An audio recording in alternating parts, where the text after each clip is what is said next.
Maganda at pinagpalang araw, JIL people! Ikinagagalak naming muli kayong makasama sa ating worship and healing service dito sa Jesus is Lord Church, San Fernando, Pampanga. Ako ang inyong lingkod, Ira Solidum, at kayo ngayon ay nakatutok sa ating JIL San Fernando Church Updates. Sa nagdaang mga buwan mula Enero hanggang Marso, ay nakita natin ang pagpapamalas ng katapatan at kadakilaan ng ating Panginoon sa JIL San Fernando. Halina't silipin natin ang naging highlight para sa first quarter ng taong 2024. Bilang isang church family, sinimulan natin ang bagong taon sa paghahanap sa kalooban ng Panginoon. Nagpalalim tayo sa salita ng Diyos at pinaigting ang buhay ng panalangin sa pamamagitan ng mga sumusunod na church initiatives. Para sa mga iba pang highlights sa ating first quarter, narito si Brian Directo upang magbahagi. Pagpapalakas at kapuspusan ng Santong Espiritu ang ating namang naranasan at natanggap sa nakalipas na Anointing with Oil service noong January 28. Isinagawa rin natin ang spiritual mapping through prayer riding noong February 3. Through this prophetic gesture, we continue to declare, Jesus is Lord over Pampanga. Hakbang ng pananampalataya ang ipinamalas ng bawat isa sa paglahok sa ating seed faith offering at JIL Cornerstone Balintawak Project. Inilunsad din natin ang ating Local Level Training 2024 sa katuparan ng dakilang komisyon ng Panginoon. Purihin ng Diyos sa 1,320 participants ng JIL Pampanga kung saan 247 sa dumalo ay nagmula sa JIL San Fernando. Ang nakatagpo ang Panginoon sa Encounter Retreat noong February 17. Dagdag pang kaalaman ukol dito, pakinggan natin mula kay Yel Yapan.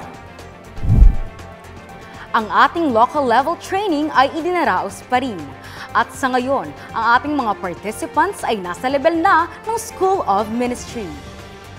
Nagkaroon din ng mayamang karanasan at pagkatuto ang ating mga tribe group leaders noong March 23 sa ginanap na Provincial JIL Life Group Ministry Tribe Group Leaders Equipping na may temang Vision 144. Dama ang kasabikan ng bawat isa sa ating mga buwan ng tema.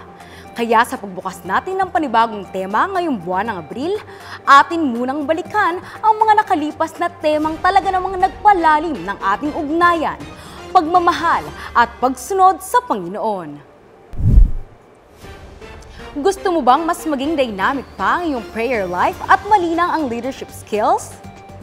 Iniimbitahan namin kayo sa ating Night of Power at Leadership Equipping na ginaganap tuwing Biyernes alas 6 ng gabi. Upang ipaalam sa atin ang mga dapat pang abangan sa mga susunod na buwan, narito si Zach Flores. Kaalinsabay din sa pagdiriwang ng Labor Day sa darating na May 1 ay ang ating water baptism. Bukod dito ay ang mga kapanapanabik na aktibidad sa buwan ng Mayo gaya ng bloodletting activity at Ministry Fair 2024 na kung saan mabibigyan ng pagkakataon upang maipagamit ang mga talento at makapag-involve sa ating church ministries. At isang magandang balitang kakapasok lang, free blood pressure checkup. Ilulunsad sa buong buwan ng Abril. Maging kabahagi rin sa Ministry of Giving through our sacred tithes, offerings, and pledges offered to the Lord. Narito ang iba't ibang paraan upang makilahok at makapagbigay.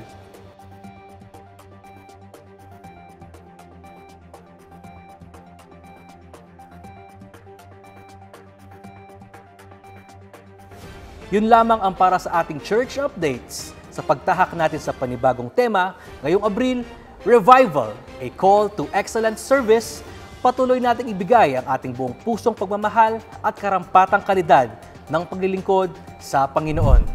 Kaya sa lahat ng ito, ang Diyos ay ating papurihan. Dakilain at pasalamatan.